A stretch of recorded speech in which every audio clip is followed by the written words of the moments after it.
All right. So then, today we're talking about surface area, an application of double integrals. There are two flavors of this that we'll be talking about in today's class.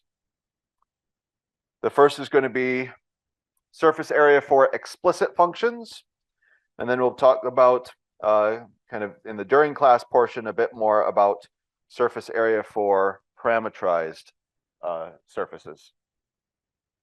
So for explicit functions, these are anything that you can solve z equals. They're the nicest of the surfaces. So if you have yourself a nice surface, a z equals surface, you can calculate out the area of some interesting surface over some region by doing a double integral. And the thing that you would want to integrate, that function there, was the square root of, and this should look kind of like the arc length, right? It should kind of look familiar in that regard. But you need to take partial derivatives with respect to x and with respect to y, square those, add those together, and take the square root. And so we saw an example of how that gets utilized. And of course, integrals with square roots in them are pretty annoying, I would say. This is kind of the basis for a lot of the trigonometric substitution that you did in Calculus 2. And so quite often, unless if the problem's a real killer sort of deal, there's going to be a situation where you can use u sub, or maybe you have a perfect square under your square root, things like this. So usually there's a handful of tricks that make it reasonable to be done in a nice time setting.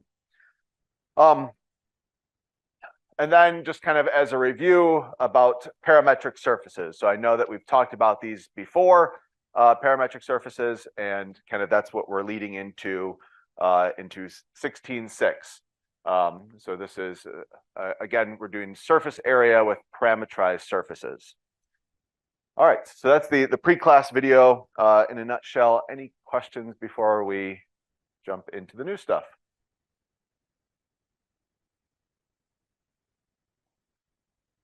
So our goal here is to find an area equation for parametrized surfaces. Parametrized surfaces are much more powerful than explicit surfaces. They can describe many more types of surfaces. And so if you're going to get kind of one equation to rule them all, it's going to be for parametrized surfaces. So we want to kind of think about this a little bit. And so imagine that we have some interesting surface, and I have one here with lots of curvature and stuff to it. What we're going to do is, we're going to use some calculus. And so quite often when you're using some calculus, you break things up into lots of pieces. So I'm going to go ahead and break things up into side lengths of delta S and delta T.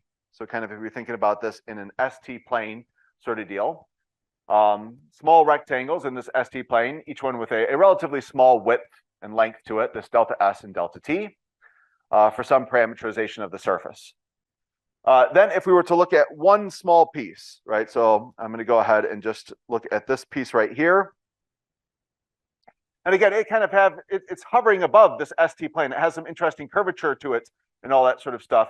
And this really depends on the derivative. So these lengths right here are going to be, for instance, maybe this is delta S times our derivative, R sub S. And then we have maybe delta T times R sub T. So these would be these vectors here. And my claim is that if you then were to look at the area of this parallelogram, which has the correct lengths and all that sort of stuff, but doesn't have the curvature to it, that this area right here would at least approximate the area of this portion of the surface. So let me kind of get caught up back here. So these vectors will be,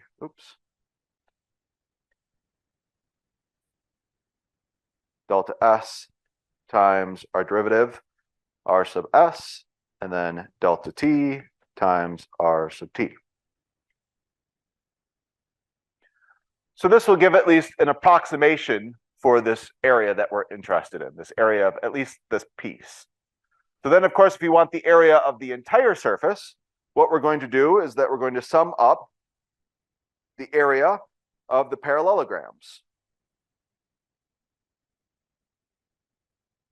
So the parallel lines symbol there, maybe from geometry, area of parallelograms.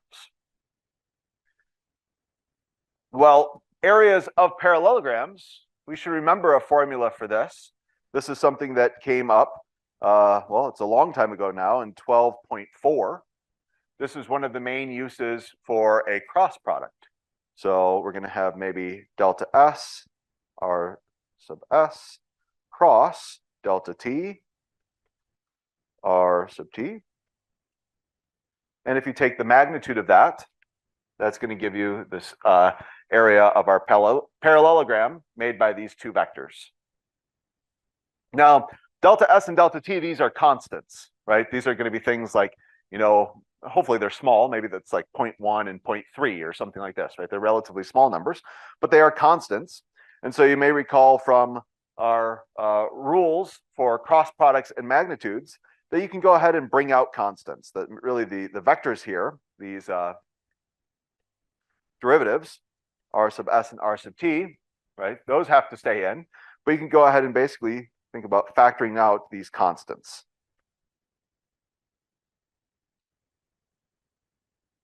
And so the last thing is that in calculus, right, if we want to make this more than just an approximation, if we want to get true equals, right, you take some limit as delta S and delta T go to 0, right? You take many, many more kind of cross sections. And in that case, right, this sum becomes an integral over the surface. And this delta T and delta S, right, become dt and ds, as we've seen before in calculus 1 first, and certainly in calculus 3 here. And then over whatever region that we're interested in.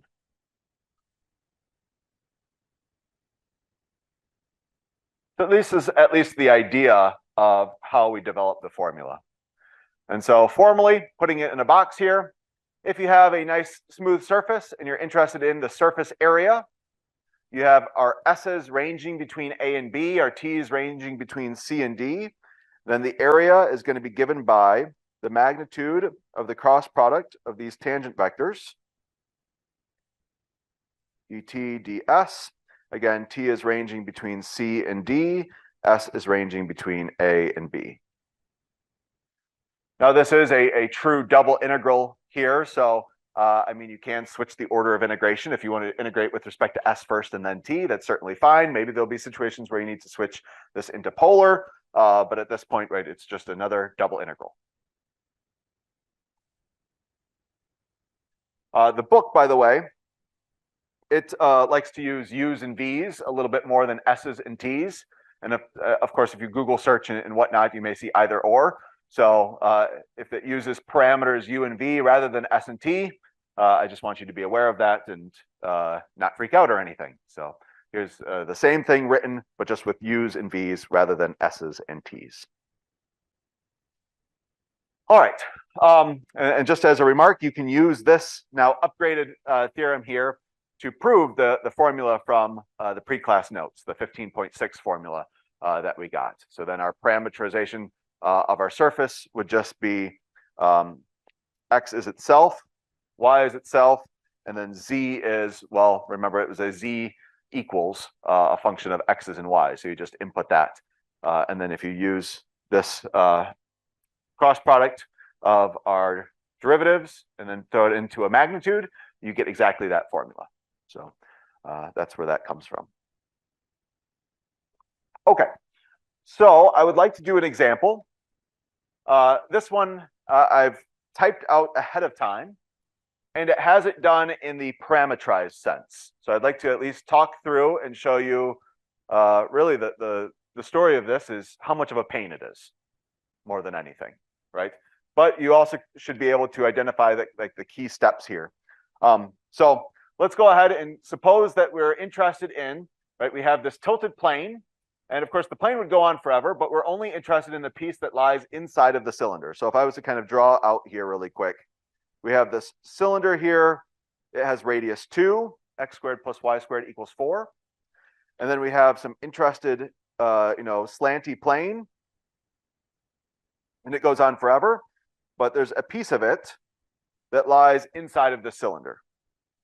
What we are interested in this case is what is the area of that portion of the tilted plane that lies inside of the cylinder. So this thing that I've shaded in green, that's what we're trying to calculate out, how much area, right? You know, if I wanted to build this out of paper or if I wanted to paint it or something like this, right? How much area is there? So if we were to decide to do this in the parametrized sense, we would need to parametrize this portion of our surface. Now, because it lives inside of essentially a circle, right, the cylinder here, a good way to go with this is to parametrize it using polar coordinates. And so if we go ahead and we think about, here would be a good parametrization, right? My x would be essentially an r cosine theta, and my y would be an r sine theta. Now we're using parameters s and t, so that's why you see s's and t's there instead of r's and thetas. In order to get the entire circle, right, well, we want to go anywhere from radius 0 to radius 2, right, because it goes all the way maybe from radius 0 all the way out to radius 2. And we want to go all the way around, right? So we want our thetas to go from 0 to 2 pi. The only thing that's left is really what should the z be equal to? Well, because we're trapped on this plane, we know that z is given by, and you can rearrange this, and you can get the z equals, and this is just going to be, well, hopefully this 5 plus x minus y over 3. So that's where that z comes from there. All right, so step 1, find a parametrization. Done. Step 2, right, if we're going to be using this formula here, I need to take some derivatives, right? I need r sub s and r sub t. Then I'll need to take a cross product. Then I'll need to take a magnitude of the cross product. And then after all that, I need to integrate. So you can see quite a few steps. So, okay, I can take derivatives with respect to s and with respect to t. And I'll get these things. Next up, I need to take a cross product, and then I need to take the magnitude of that cross product. Again, the main storyline here is that this is a pain. I hope that you are agreeing with that at this point. There's a lot of these that, if you do follow this line by line, there's a lot of times where you need to factor out sines or cosines and stuff like this, and then you end up with sine squareds plus cosine squareds. And so at the end of all this, right, and you can maybe see it here especially well between these two lines, right, that it does actually turn out to be quite reasonable. It's just the path to get there is very messy. And so at this point, right, we now have our cross product simplified. I need to take the magnitude of that. So I square each one of those components. I add them together. I throw them into a square root. And after all is said and done, I get s divided by 3 times root 11. Again, I haven't done any integrals yet. This is all me just doing a cross product and then a magnitude of that cross product. So we get to the calculus. Again, our s's range between 0 and 2. Our t's range between 0 and 2 pi. This is now, all things considered, a very easy integral. We've done much, much worse. And so we evaluate out. Notice because we have constant bounds and we can make this a function of just s's times a function of just t's, you can split this up if you'd like. And at the end of the day, we get 4 pi divided by 3 times root 11. And if you wanted to get some intuition about is this a reasonable answer or not, you can compare it against a flat circle, which is going to have an area of pi r squared. And you can at least look at this and say, oh yeah, this is a reasonable answer. We did get an area a little bit more than that. And so we're all in all agree that this could be a possible answer. All right, now I'd like to do the same problem again, but much, much quicker, right? So, and my storyline is here that unless the problem specifies that you have to use the parametrized version, in general, the 15.6 method is faster and easier. And so I'm going to do the same problem here, find the area of the portion of the tilted plane. Notice I do have it solve z equals, in this case, that lies inside of the cylinder. Now, according to our 15.6 equation that we had, the area is supposed to be equal to this double integral of, and we have the square root f sub x quantity squared, f sub y quantity squared, plus 1 dA. And we'll integrate that over our region.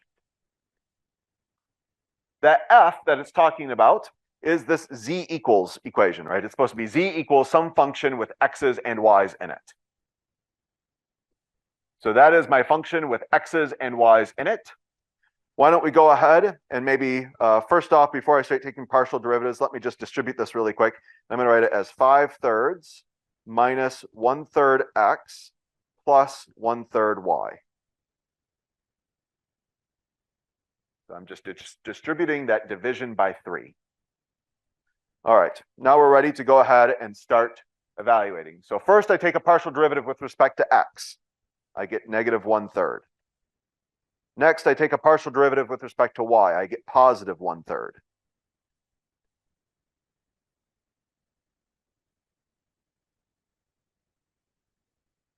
I can spend a little bit of time simplifying. I'm going to have 1/9 plus 1/9 plus, and if you'd like to, you can make this 9/9. And maybe just one more line here, right? So that's going to be 11/9. So, of course, root 11 is just, it is what it is. But the square root of 9 is a little bit nicer. It's just 3. I just wanted to do this because, right, in our answer here, you started to see this, you know, even as early as here, right, that you see this root 11 divided by 3. So there's definitely, there's a close overlap of what we're getting now. Well, now we're to a point where we need to evaluate out our double integral, so we need to think about the region that we're over. So again, if I was to basically, I just want to copy and paste my picture here.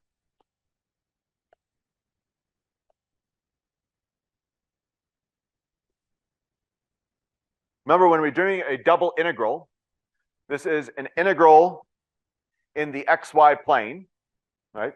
And so this surface here is hovering in space though, right? It's an x, y, z space. And so very similar to when we were doing double and triple integrals before, we need to take this and we need to smush it down into the xy plane. So if I go ahead and I take this and I smush it down, my surface, into the xy plane, so let's suppose that this down here is my xy plane, right? This is the region that I'm then integrating over. So use R to denote that here.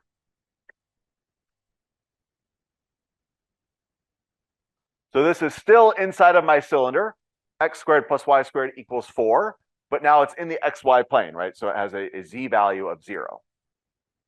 So all that to say, right, if I was to turn this and look at it straight on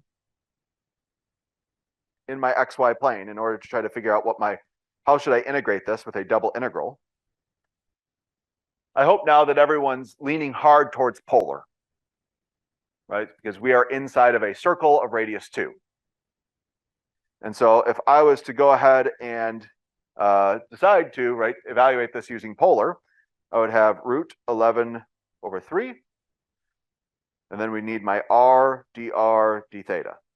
So again, anytime you convert into polar, even though technically, no, now we're not in chapter 15 anymore, we're in chapter 16, but still we've converted into polar, we need that extra r.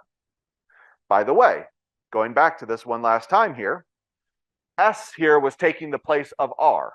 Remember, there was S and T. S was taking the place of R, and T was taking the place of theta, right? And so you can see that actually this shows up when we do this calculation, right? That R is actually a part of that. And so that's where it's accounting for the fact that you've essentially switched into polar by choosing a polar type parametrization.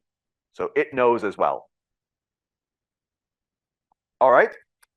Again, we are going to evaluate our r's from 0 to 2 and our thetas from 0 to 2 pi.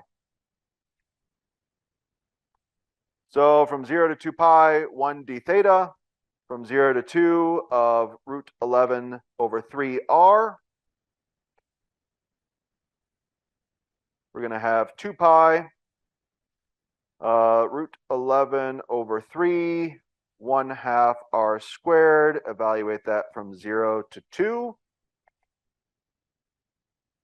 And let's see, when I plug in 2 into my r squared, I'm going to get 4. We lose one of the 2's, but because of that 1/2 there. And so we're going to end up with 4 pi times root 11 over 3. The exact same answer that I got before. So that's a good sign. But you can see that this was done much, much more reasonably.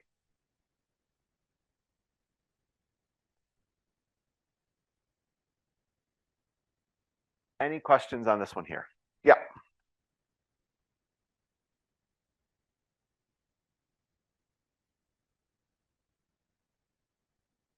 Sorry. This one has the same result, right? So yeah, sorry. So if you're comparing them before you integrate, we would compare, right? In this case, the s over 3 root 11 with before we integrate, it'd be the r over 3 root 11, or right, or root 11 over 3 times r, right? And then after you integrate, if you compared, right, you would compare our answer 4 pi over 3 times root 11 with our answer 4 pi over 3 times root 11, just slightly rewritten.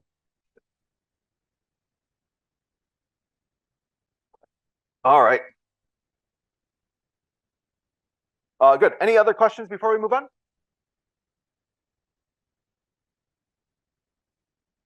Okay. So then, another problem. Find the area of the part of the cylinder that lies above the rectangle with vertices 0, 0, 4, 0, 0, 2, and 4, 2.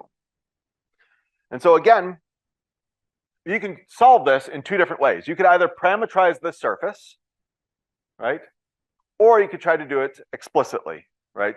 In which case, the area that we're trying to find, the surface area that we're trying to find has to do with this particular surface right here. So if I try to solve this z equals,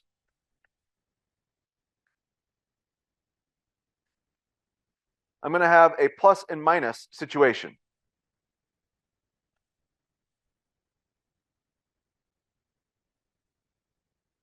Now, when we actually sketch this out, what saves us is that this line right here says that lies above the rectangle. So there's one piece of this that's going to lie above, and there's one piece that's going to lie below. And so let's go ahead and sketch this out and really be able to visualize it.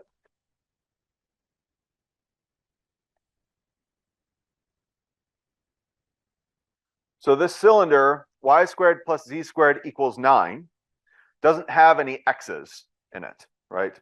It's a cylinder, and it runs free with respect to x. So if I was to go ahead and draw this, this would be a circle of radius 3 in the yz plane. And then essentially you can take this and you can move it left and right as you want. So that's where x is equal to 0. You can make x equal to 5, x equal to -5, anything like this, right? X can run free. And you'd get a picture that looks like so. Now, again, the surface continues on forever. We're only interested in the piece that lies above.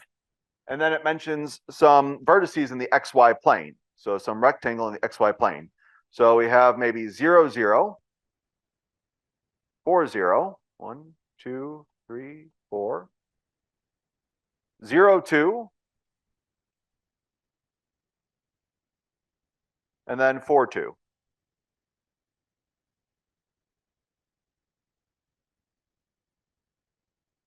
So our region in the xy plane, we want a darker one. The region in the xy plane would be this right here. And so there is a portion of our surface that lies above this.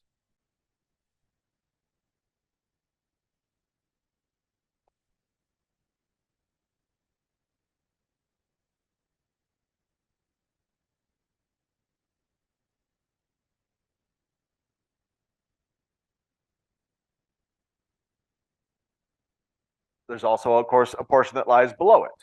That's the negative square root. And that's the one that we're not as interested in.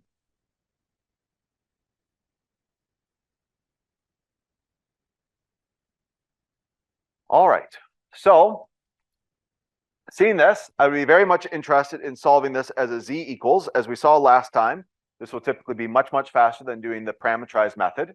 So I would lean on this as much as I can, if at all possible.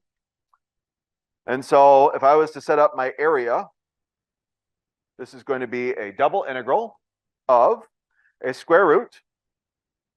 And we have to have f sub x squared, right? So looking at my function here, my z equals function with all my x's and y's, I notice that there aren't any x's. That's actually quite nice, right? So when I take the derivative with respect to x, I'm just going to get 0. I can certainly square that. If I take the derivative with respect to y, well, this requires a little bit more work, right? So let's see, the square root that's in that function would come down, reduce my power by 1, and then multiply by the derivative of the inside, again with respect to y. So the derivative of the inside here is going to be what? Negative 2y. We need to take all that and square it, add 1, and again, all of this is in my square root, and we're doing a double integral. This is probably worthwhile to take a line or two to simplify, right? Because again, taking integrals of square roots is kind of nasty business. And so hopefully with some simplification, this will turn out to be all right.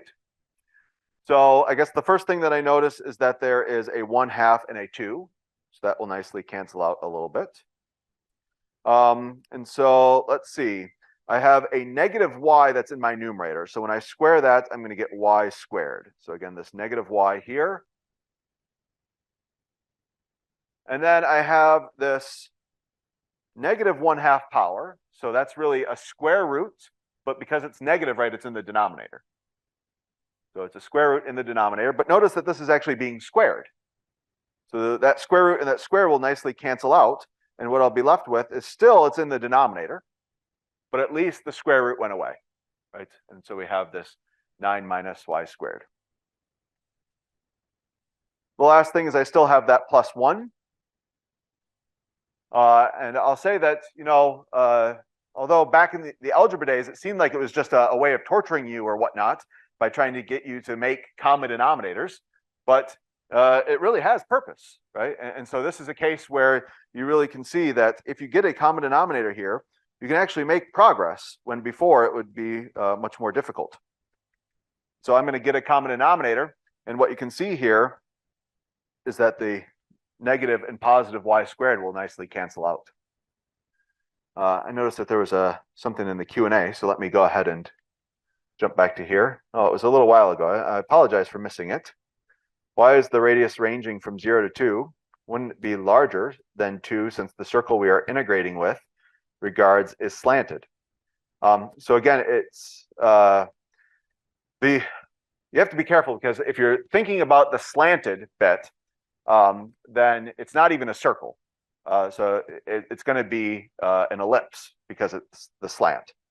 And so you're correct. If you're thinking about this in space, right, then you would need to account for that slant, and you would end up with a radius that's larger. So luckily, what this square root of stuff is doing is actually accounting for that curvature, that slant in this case. And that's what that root 11 over 3 is. But by the time that you get to a double integral, you are now in 2 dimensions. So we are no longer looking at that green slanty bit. But once you actually go to evaluate out your double integral, you need to be in 2 dimensions, right? And so in this case, there's just x's and y's. And so you're looking at the projection of your surface into the xy plane, right? Again, smushing it down into the xy plane, or shining a light and thinking about a shadow in the xy plane. And so that's kind of why you just have a circle of radius 2 at that point. So yes, the slant here is accounted for in that square root of stuff. All of the curvature and interesting stuff that's happening to your surface is accounted for in this formula. And that's why that part exists, and you're not just integrating 1. Good question. All right, so we'll be left with 9 in the numerator and still a relatively complicated denominator, right? And so I'm going to go ahead and the square root of 9 will be 3. And in the denominator, it is what it is. You can't simplify this any better.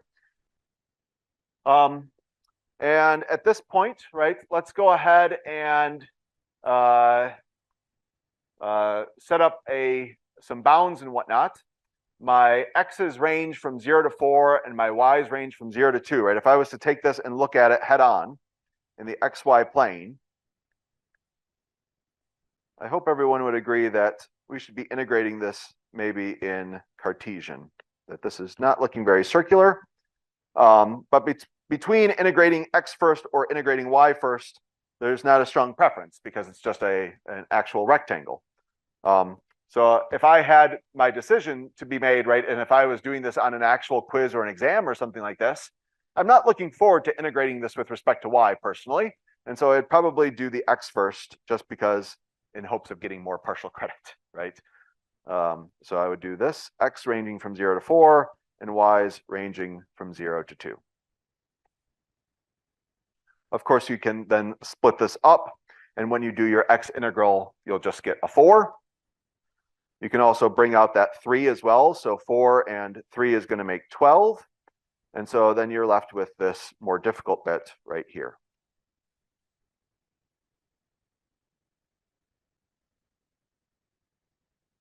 All right.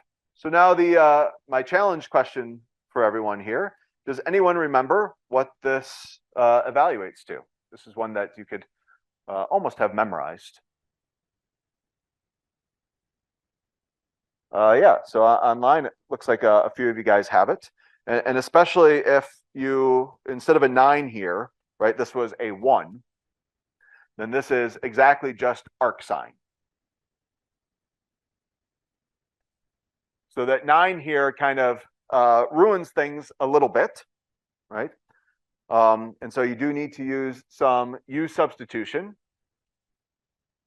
And so when you get this, I believe you get, you would need to divide by 3, and you're going to have sine inverse or arcsine of y divided by 3, ranging from 0 to 2.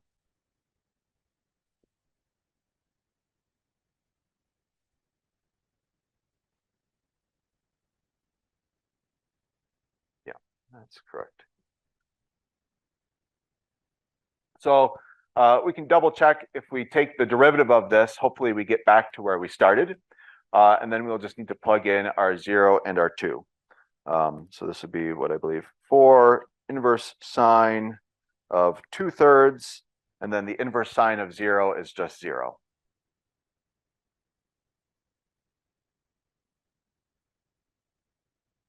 So this one right here, and good. I mean, you're leading me exactly where I wanted to go anyway.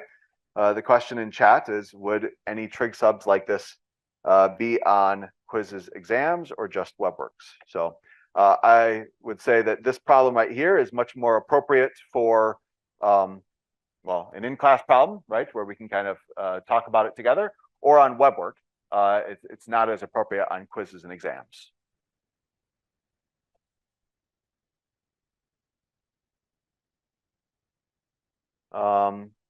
If you have time, could you expand out the arcsine U sub in the missed example?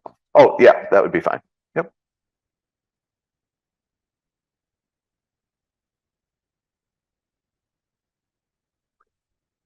All right, good. So a couple more here. Express the area of this surface that lies above our disk in terms of a single integral. Do not evaluate. And then the last problem that I'd like us to get to is one of them where you really don't have a choice so much. It's given to you, right, a parameterization, and we want to use this parameterization to set up a double integral.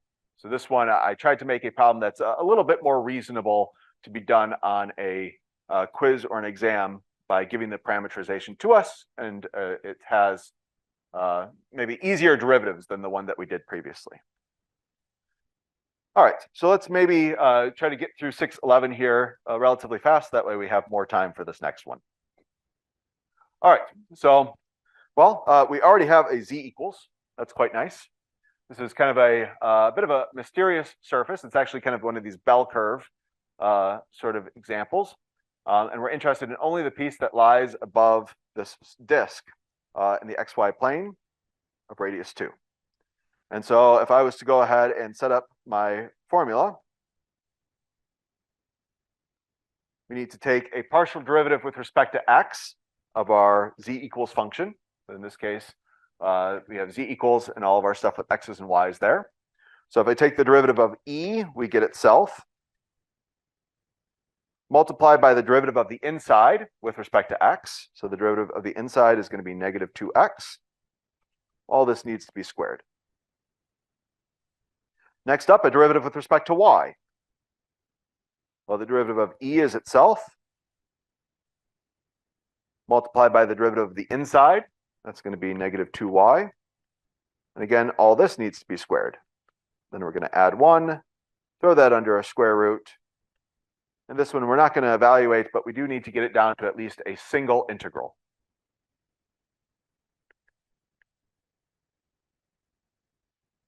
All right. Well, we could go ahead and simplify a little bit here. We're going to have e to the negative x squared minus y squared. And this is going to be squared here. The negative 2 when squared is going to be 4. And the x when squared is going to be, well, x squared.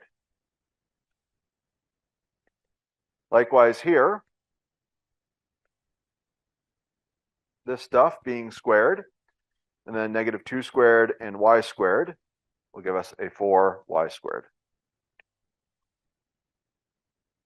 I hope that because the fact that we're inside of a disk of radius 2, that folks are kind of excited to see more x squareds plus y squareds, right? That kind of switching into polar is going to be the way that we're going to go for this one.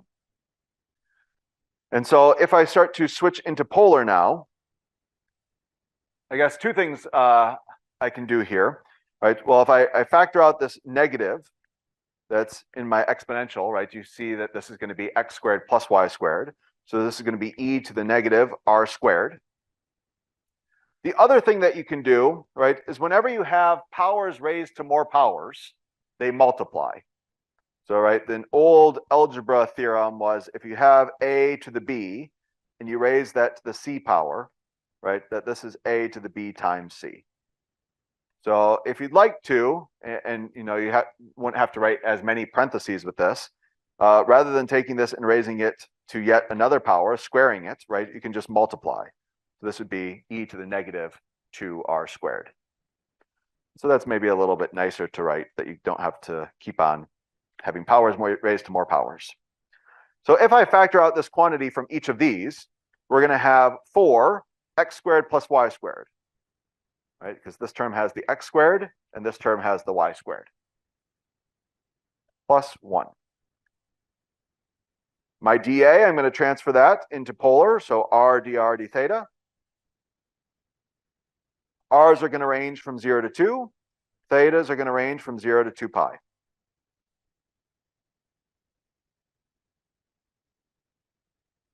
I'm asked to get this down in terms of a single integral, and I don't have to evaluate that single integral.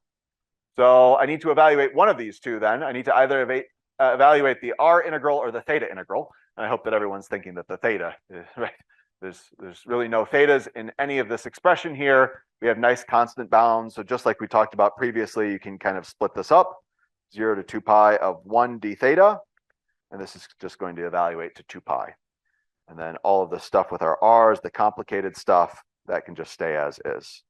E to the negative 2r squared times 4r squared plus 1. That's all under the square root. That would be very, very difficult to integrate.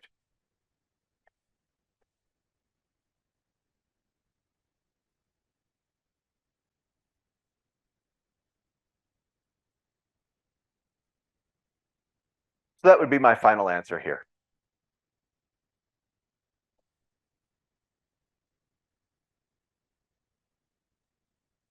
All right, last problem for the day, one where we have to use really a parametrization, right? It tells us to.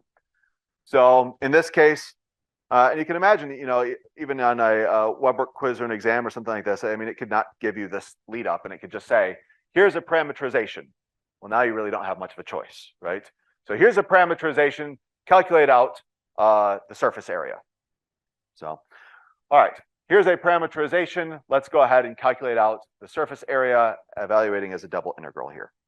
So, well, now we have to use this other formula with the magnitude of our derivatives, cross product,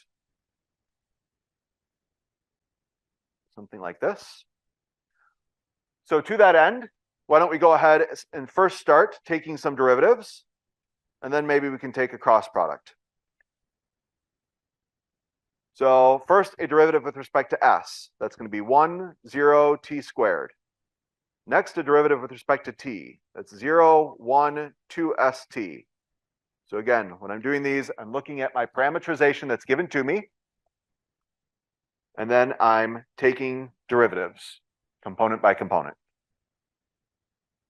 Next up, I need to take a cross product. Oops. My cross products always have i's, j's, and k's on the top row. And then we have 1, 0, t squared, 0, 1, 2st. Whenever I do a cross product, I'm going to have stuff with i's minus stuff with j's plus stuff with k's. Crossing off that first row and first column here, we're going to have what? 0 minus t squared. Next up, that first row and second column crossed off, we're going to have 1 times 2st minus 0. And then finally, crossing off that first row and third column, we're going to have 1 minus 0, that's 1. If I wanted to have the magnitude of this, well, I'm going to take each component, I'll square it, and I'll throw it into a square root, right? Add those together and throw it into a square root. So negative t squared, when I square that, that's going to be positive t to the 4th. When I square negative 2st, that's going to be plus 4s squared t squared. And when I square 1, I just get 1.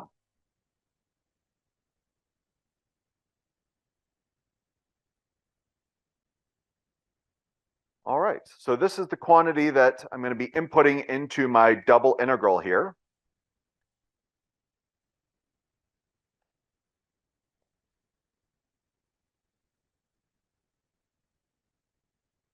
And the last thing is that I really need to be maybe more intentional about choosing an order of integration.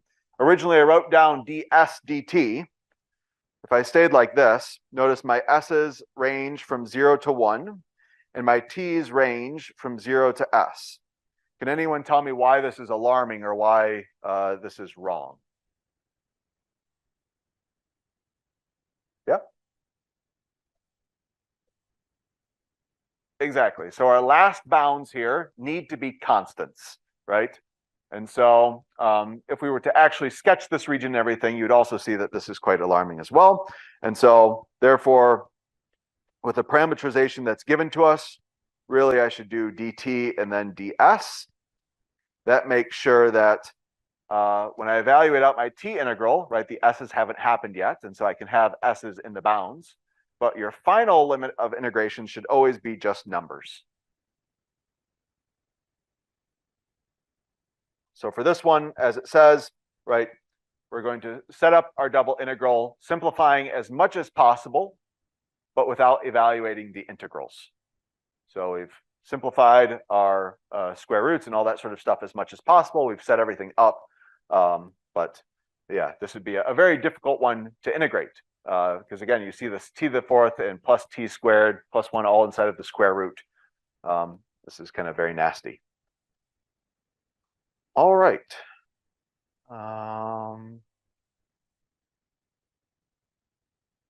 Yep. We're good there.